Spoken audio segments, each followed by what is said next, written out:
So, shooters and reloaders and 3 circles, passengers and members, Fortune Cookie 45 LC, coming to you from the Hot Lead Zone Express. And today let's go ahead and compare the actual reloading experience with 3 new sets of 45 Colt reloading dies from Hornady, Redding, and Lyman. And we'll probably throw in Lee also, but it's not a new die set there. And what I've got here is wet tumbled Winchester matched brass and 45 Colt. You see how they're nice and clean inside and out? See if you can see that inside there. Inside and out, they're all clean. We're going to compare the reloading of this brass with these new die sets. Here are the 3 die sets side by side, and we'll be discussing these in more detail as we go ahead. This is the Redding 45 Colt premium die set that has the micrometer bullet seater. Then we have here a set of Lyman 45 Colt 3 die set and 3 die set Hornady 45 Colt, including their sleeve bullet seater. So you know, it's interesting that Lyman and Redding and Hornady suggest that these dies should be cleaned out completely and degreased before you begin. Well, to me it doesn't make much sense doing that, because I started out with Lee and Lee never said to clean the dies, and I had so many Lee dies, never cleaned them and got great reloading. So why clean these dies of what they call preservative oil? Now it might be different if there were machine shavings left in there, but there aren't any. Now it would also be different if these were loaded with grease, like those old Mosin Nagants that we used to get. You look in the barrel and someone had put a lot of dirty Vaseline in there, and if you couldn't touch it without getting all this Vaseline all over your fingers, this cosmoline. Well, you see, that was actually a Russian collusion. They were trying to get all the American shooters greased up with cosmoline. It was actually a conspiracy by the Russians. Well, when you look in there, they don't even look greasy in there. Looks clean. And you put your finger in there and you're not getting a lot of grease coming out of there, or even oil. So I don't really see any need to degrease them, but I go ahead and take our real good preservative mineral oil, and I just go ahead and put some onto a rag like this. And then one of the first things I do with a new set of reloading dies is I go ahead and get a lot of mineral oil right into those threads and get them all lubed up, because I don't want them to rust, because they will rust.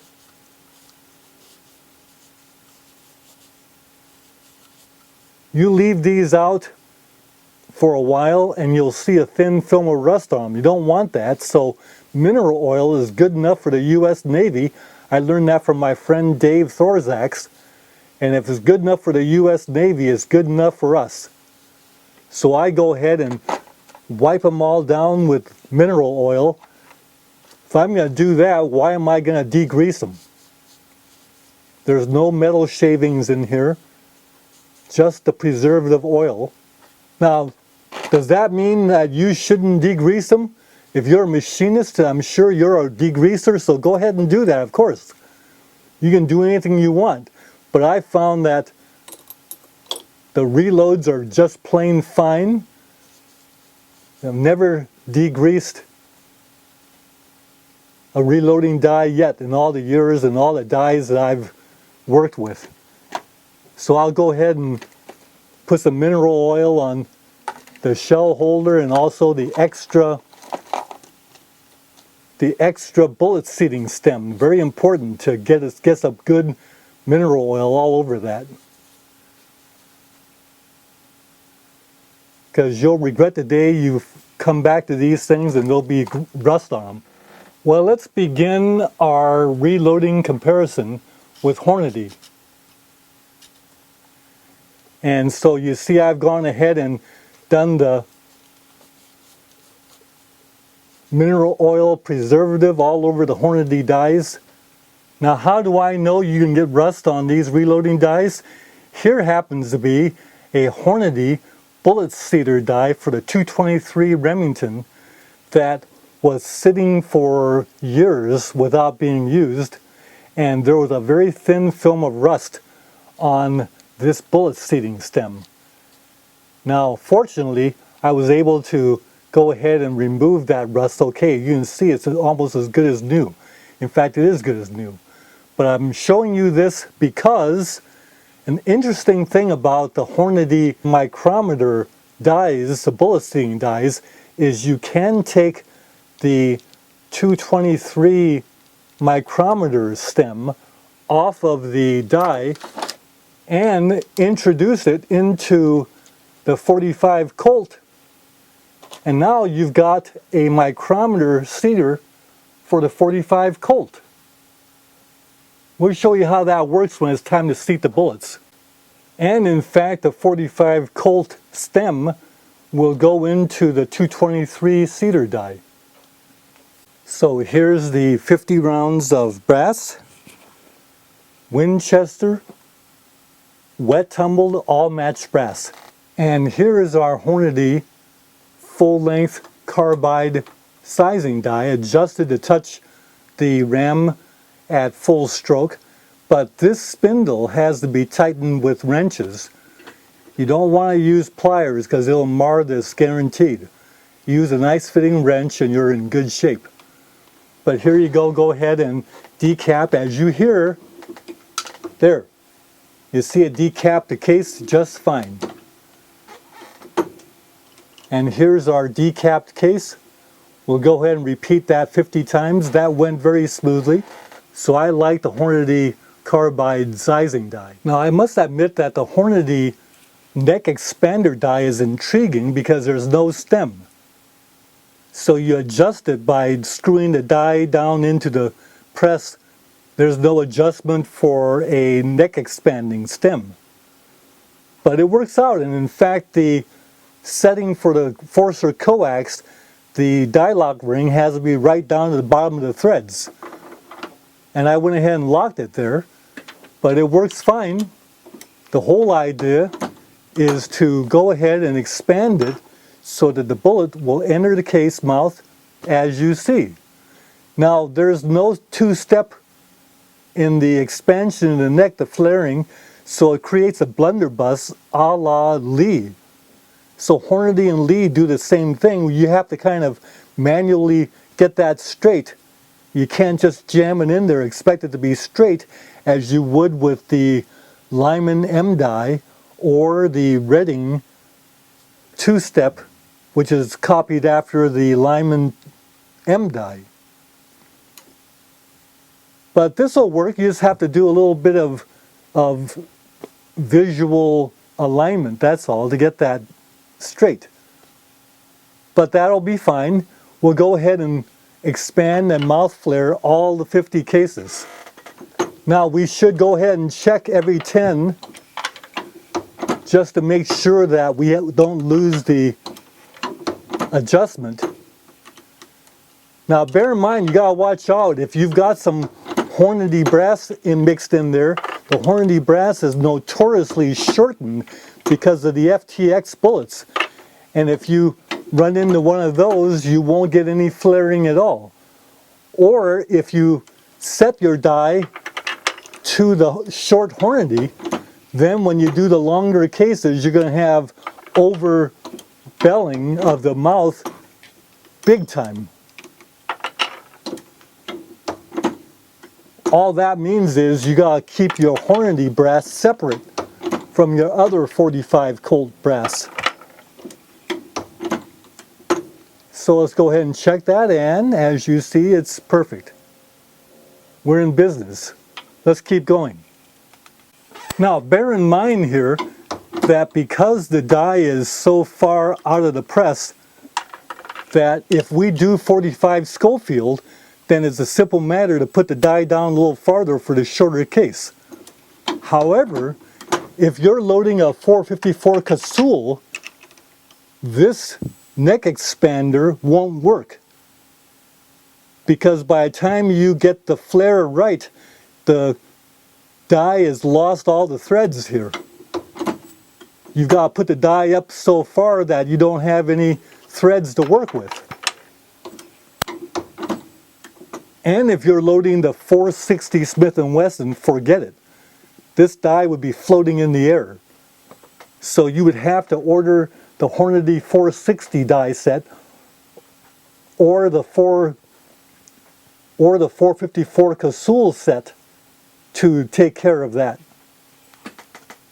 Okay, that didn't take long. 50 rounds all done, and there's the 50th one verified back there.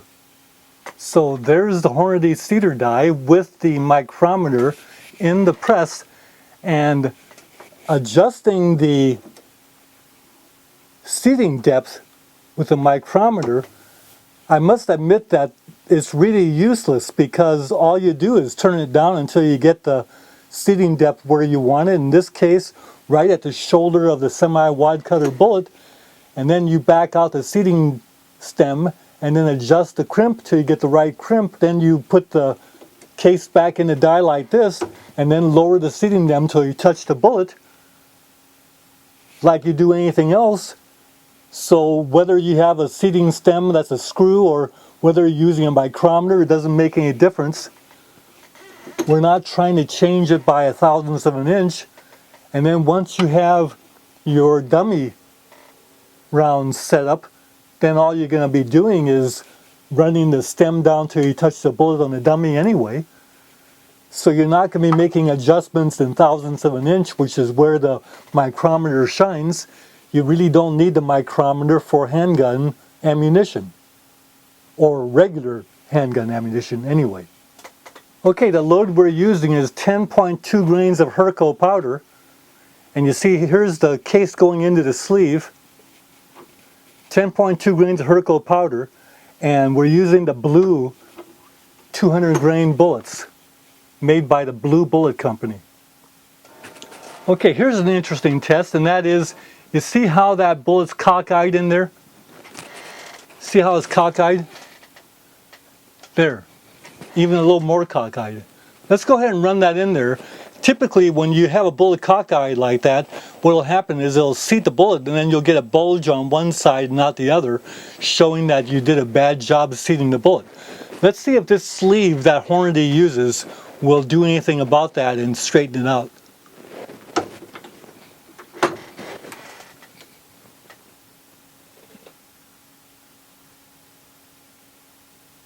I don't see a real bad bulge only on one side. So that looks pretty good. Let's try that again. So there, you can see the cockeyed bullet. Let's see if this straightens it out.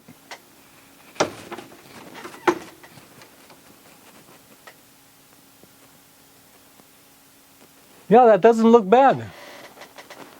So apparently the blunderbuss type of mouth expansion and neck flare isn't a problem with this Hornady sleeve bullet seater. So one more time, now it's going the other direction cockeyed, and this is important because if you're running a progressive press, this would be important. Look at that, it's straightened it out.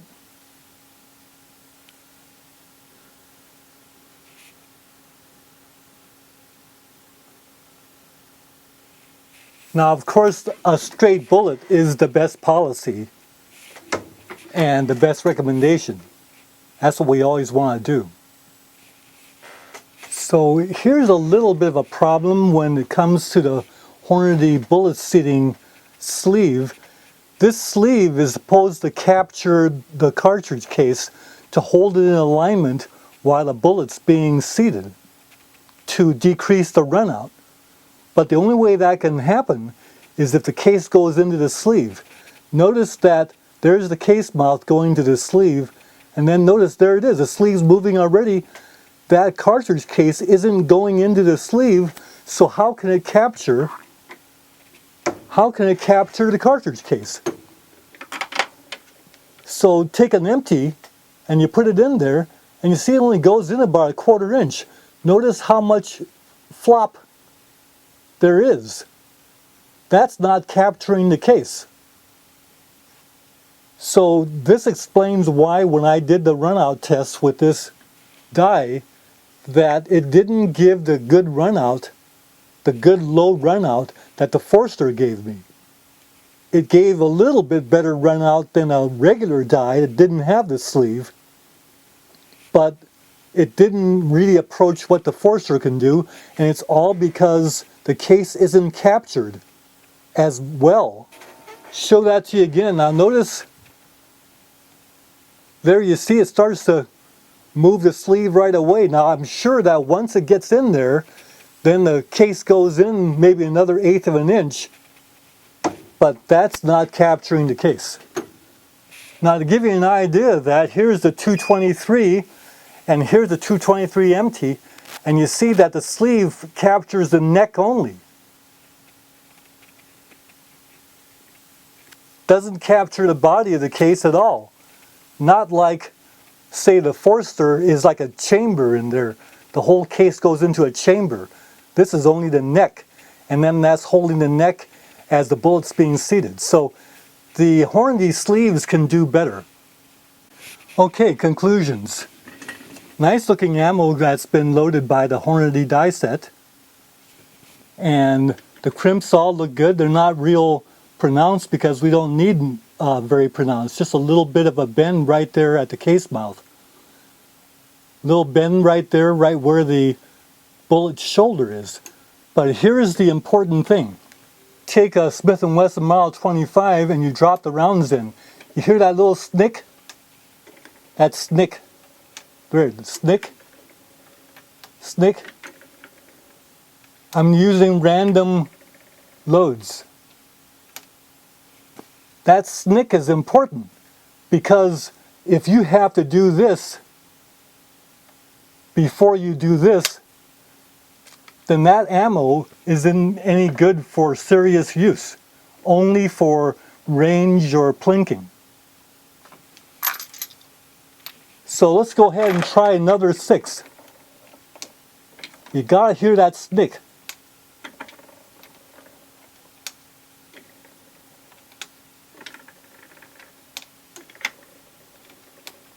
That snick is a snick of confidence, which means you're ready to go. You're ready to cook. If you gotta go like this, or if you feel drag, then you're in trouble with that ammo. That ammo is only good for range, or that ammo really isn't any good. So I like the ammo that was loaded by that. So you see they're all just all over the place. Very random. Okay, now you're going to hear some critiquing that you don't hear. And my apologies to the Hornady fans out there, but God, tell it like it is. This spindle that Hornady uses is a copy of the Lee spindle. You crank that to tighten it. There's a little collet. It goes ahead and grabs the spindle. It's tight. Same thing here. There's a collet in there. But what Hornady does is gives you this real long spindle. And that spindle is useless. What Lee does is, if your spindle is even with the little nut here, then the protrusion of the decapping pin is perfect. With the Hornady, you have to fiddle with it to get it right before you tighten it up. You don't know where it is on this. Of course, you could make a little mark there on the spindle, but then why have it so long? So let me kind of give you a little picture here, and that is, there's a scream from the reloading room followed by 4-letter metaphors that's heard all the way to the kitchen. And the wife there says to the little son, Johnny, go get the first aid kit because Dad has caught his arm on the spindle again. You move your arm across that, you're going to rip your arm open. Maybe that's why we like strong mounts that elevate the press. We don't hit this thing. Now the Hornady cross-lock die-lock ring actually is a very good design, and there are even people that use the Hornady rings on other die sets because they like this ring so much. So that's a plus. I tried. You can hard substance. It subs for carbide very nicely. So that's good. I like this die. I've never caught my arm on that, so I really don't have any complaints. Now the Hornady neck expander mouth flaring die really doesn't do a whole lot of neck expanding because the case doesn't go into that little expanding section very far before it gets flared. In fact, if you put this die down too far, you'll wind up over flaring this thing like a big tuba. So there's not a whole lot of neck expanding that's going on, and therefore we need the neck inside diameter to be pretty much controlled by the resizing die, because the Hornady neck expander doesn't do a whole lot of neck expanding. Now the blunderbuss works fine. It creates a nice opening of the mouth flaring so that you can get the bullet started. And with the Hornady bullet seater, it makes up for any little bit of cockeyed nature to your bullet alignment when you put it on there. But this thing is hard to clean unless there's some kind of secret seam there where you can unscrew this thing, but I don't see a seam. So you'd have a heck of a time trying to flare a 454 Casull or a 460 Smith & Wesson with this die. You'd have to get the separate die set. You see, without a stem that you can back out, that's where you're stuck with this thing. And this sleeve does align the bullet, but it doesn't do much for holding the case. And we discussed that already on the bullet seating die. And the micrometer is useless for handgun reloading, really. So I can take this back out and put the other stem back in there. Now, all that being said, I do like the Hornady die set. It worked very well for me, reloaded good ammo, very confident ammo. I'd be confident to use this ammo for any purpose there might be.